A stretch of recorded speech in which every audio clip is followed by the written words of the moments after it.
Hello everybody, it's Pineapple here, back with another video. So today we're talking about Ultimate Slayer. If you've been following the channel for any amount of time, you know that I am an absolute fiend for this card. It's probably my favorite board breaker ever printed. And the way that it interacts with Lab specifically makes me, just adore this card and everything that it's capable of. If you're wondering why I'm making a video on this, this card is about to probably explode in price following, whenever we get the next ban list, and the erasal of, an Xyz boss monster who's macro who turns off Ultimate Slayer. Kestura Rise Heart makes this card very frustrating. If you're wondering why I am such a fiend for a card that came out about a year ago now that has seen almost zero competitive success, we can look back on exactly why it doesn't. First up, the first format it was legal in was Sprite format. If you remember Sprite format, it was defined by two cards, specifically Sprite Elf and Totally Awesome. Sprite Elf would make Totally Awesome untargetable, which Ultimate Slayer means is worthless. This means that the only real out to Sprite boards was exactly one card. Dark Ruler was the only card that enabled you to maintain enough advantage, since Droplet, kind of minused yourself a lot of the time to resolve it. And additionally, just cards could beat it, like Judgment and stuff. Again, Dark Ruler loses the same things as Judgment, but, it was less of an investment. And so it was a lot safer to play during that format. We then followed that up with, tier format. Tier format is a format that operated entirely on the chain link, and so Ultimate Slayer, a normal spell card, was not enough to deal with it. Just really unfortunate setup. And then we followed that up with cash format, a format in which it's literally unplayable because the best boss monster is an Xyz monster, the type of monster that we have the worst targets for, on top of which it's literally unable to be activated while a Rise Heart is on the field because it has to send for cost. So that's why it hasn't seen any success, up to this point. Just very, very unfortunate turn of events. But like Kurakara, I fully expect that the second this card is playable, it is going to make a substantial impact when it does. And it's going to spike up in price. It currently sits at $14. If you like back row decks, ritual decks, just decks that have good extra deck space, wide variety of monsters, I would say acquire this card right now because it's $14 right now. We don't know when it's going to get a reprint because of its lack of popularity, and I fully expect it to see significant meta success following the ban of our good friend Arizart here. I'm a huge proponent of this card. Even in cash format, I've seen it get success. So with that, let's hop into exactly why I love this card so much and the targets that you can play for it. Now, if you're wondering why I'm making such a big fuss about this card, if you're unfamiliar, it reads as follows. Your opponent cannot activate monster effects in response to this card's activation. You send a monster from your extra deck to the graveyard as cost, then you target a monster your opponent controls with the same type as that card, Fusion, Synchro, Xyz, Pendulum, or Link, and then you shuffle it into the deck. This is an exceptionally powerful effect as it's non-destruction, and it sends the card for cost. This means that sending something like an Entis for cost means that even if your opponent judgments the activation of Ultimate Slayer, you still then get to pop another card as well. So this card is just unbelievable. Note that it does have to send for cost, so Macrocosmos does kind of fuck it up. But as previously mentioned, that's pretty much all you need to know, and the possibilities are limitless with this card, and we're about to get right into that. Now, obviously, we're going to talk about Fusion first because Fusion is the typing that we get the most benefit from. It has probably the best targets. We'll, of course, be starting with Elder Entity Entis. You can also play some of the Skull cards, like Skull Buggy and Skull Knight. They do essentially the same thing. When they're sent to the grave, they will then pop.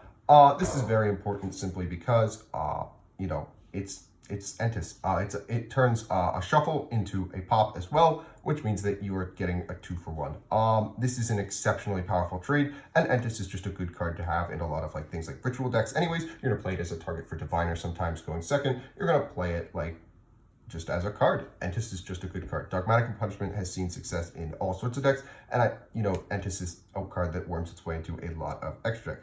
Next up, we have Garura here. Garura is just fantastic. It turns Ultimate Slayer into a say goodbye to your fusion monster, and then it proceeds to draw you a card. Since Ultimate Slayer is not a once per turn, if you really need more gas, you can draw into more copies of Ultimate Slayer. You can draw into, more engine pieces. Just a fantastic send. It pluses you. It shuffles away your opponent's monster. Just a great combination. Next up, we have some very funny cards. You can send things like Albion and Gwenyul. These are exceptionally hilarious things to send. Gwenyul is an immediate interruption. If your opponent attempts to special summon using a monster effect, you can just summon out a Proskenion, summon out a Despian Lulu with. Albion, if you're playing a branded package, you can just plush yourself, end phase, add branded fusion. Just fantastic, little synergies that you can play in all these decks that want to, just plus by sending Albion and Gwenyul to the grave. You can send things like the Abyss Dragon as well. There's a lot of really good targets in the branded lore that you can send for fusion, but that is a whole lot of cards that I don't all own. So moving on to Synchro. First up for our best target, we have, of course, Golden Cloud Beast Malong. If you're unfamiliar, when it's sent to the graveyard, you get to target a card your opponent controls, return it to the hand.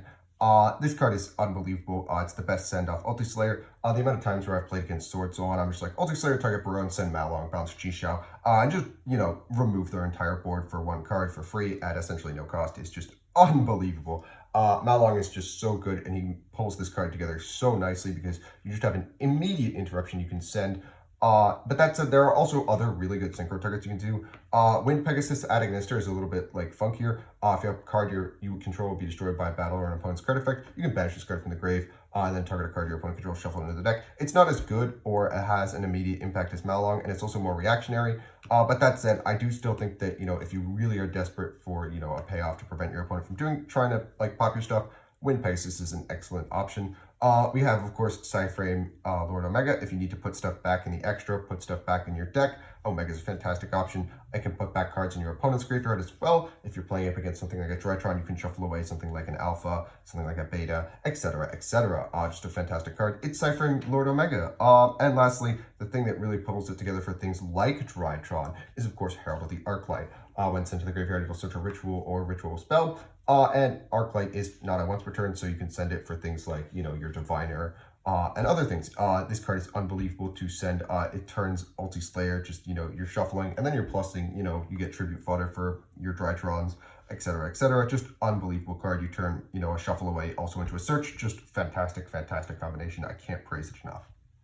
Now, last but not least, we do have to talk about links. My primary target for links is usually Bucephalus, especially in the main deck. He's just fantastic, only because he lets you send Garura to the grave when he's sent to the grave. This means that, you can turn it into a draw if you need to shuffle a link. It gives you more options just as, potential, you can send Bucephalus if you need to shuffle away a link and then send Garura to draw. Usually this is just for Apo, but, the most common one that you're going to be sending for links is, of course, Evil Twin Trouble Sunny. Now, Evil Twin Trouble Sunny does not do anything specifically when it's sent to the graveyard. However, you can banish from the graveyard and send a Evil Twin card from your deck to your grave. Usually you're just sending Evil Twin, Kiss, Kill, and Lila.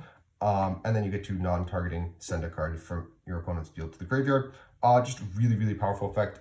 It is an ignition, unfortunately, which really sucks. And you do have to play a Garnet to, activate and resolve this effect. But that said, it's an incredibly, incredibly powerful extra piece of removal that you can use. And is very much worth considering as an engine, especially if, you have to. Usually you play Evil Twins, Lila, and Kiskill in the extra or side, but, you got to do what you got to do, and I definitely think this is worth, considering if you do have a big fear of links, specifically if you're in something like Drytron. The last link target is, of course, Paleozoic Kemperaster. This card, I love this card in Lab. It protects your back row, just fantastic. I played in Lab because I just hate the idea of, having my back row popped. So shuffling away a link and then, getting protection from my back row from something like a Duster feels so good. But that said, there's not a fantastic link pool, but there is a link pool to use. Now, Xyz is objectively the worst typing to send. Obviously, we're not even going to talk about Pendulum because, you're just not going to see that come up ever.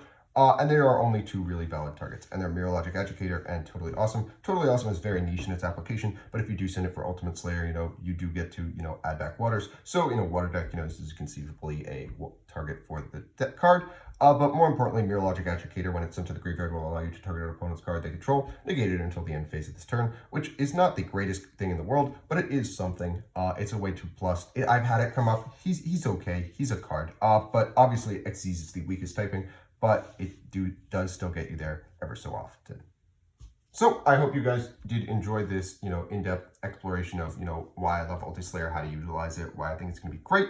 I do really think it is going to be great once Arise Heart is gone. He's very annoying for this card, but I do really, really hope this card gets its time in the sun because, frankly, it's such a cool and interesting card that does so many interesting things and forces you to deck build in a different way. That I think is healthy and good for the game. It's also not like such an extreme blowout that it instantly wins you on the spot. It's the type of card that I'd like to see designed from Konami more. But that said, I hope you guys enjoyed. If you did, make sure you like and subscribe, and I will catch you guys in the next one.